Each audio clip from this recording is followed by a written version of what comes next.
Hello there. Today we'll discuss a topic I'm sure you've come across at one point or the other, the lone wolf mindset. What does this really mean, and what does it entail? Some people aren't lonely, they just see things differently.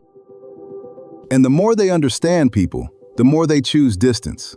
Not because they're broken, not because they can't connect, but because they've realized something most people haven't. Being alone isn't always a weakness. Sometimes it's an advantage. We've been taught to fear being alone. If you're by yourself too much, people assume something is wrong, that you're lonely, that you're missing out. But there's a difference most people never stop to think about. Loneliness is when you want connection but don't have it. Solitude is when you choose distance because it gives you peace. And for some people, that choice changes everything.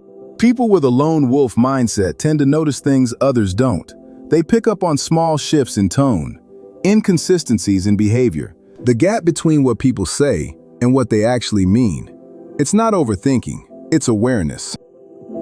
And over time, that awareness can become overwhelming because once you see patterns clearly, it becomes harder to ignore them. Take Nathan, a 17-year-old in high school. At first, he tries to fit in, laughs at the same jokes, stays in the same circles. But slowly, he starts noticing things. The fake friendships, the quiet competition, the way people switch personalities depending on who they're around. So he pulls back, not because he hates people, but because pretending not to notice feels exhausting.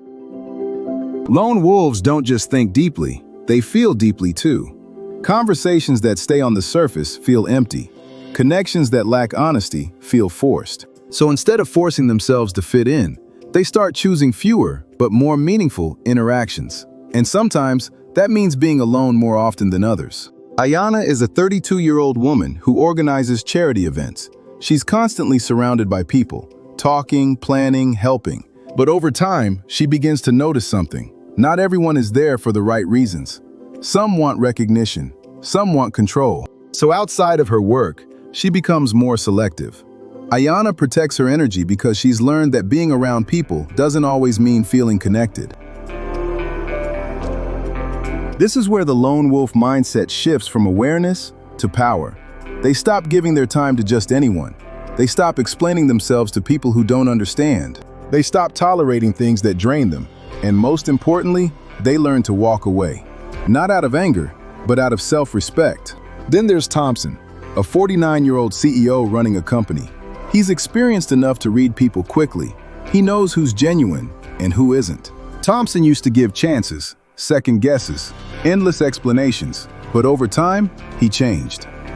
Now he listens more than he speaks, observes more than he reacts, and when something feels off, Thompson creates distance immediately, not because he's cold, but because he's learned the cost of ignoring what he sees. At some point, for every lone wolf, something shifts. It stops being about past disappointments. It stops being about feeling misunderstood.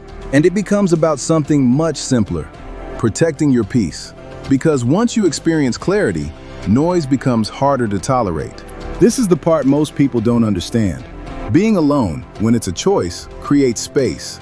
Space to think clearly, space to understand yourself, space to grow without constant influence. Lone wolves tend to develop strong independence, emotional control, sharp intuition, and a reduced need for validation. They don't need constant noise to feel okay, and that's a kind of freedom not everyone experiences. But let's be real, it's not perfect. Too much isolation can turn into disconnection.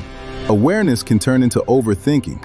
And independence can make it harder to let people in, because when you're used to being on your own, trust doesn't come easily.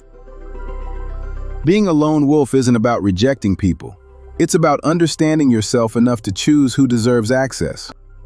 And sometimes, the strongest thing you can do is not to fit in, but to stand apart and be completely at peace with it. If you've enjoyed this video, kindly like, share, and subscribe for more.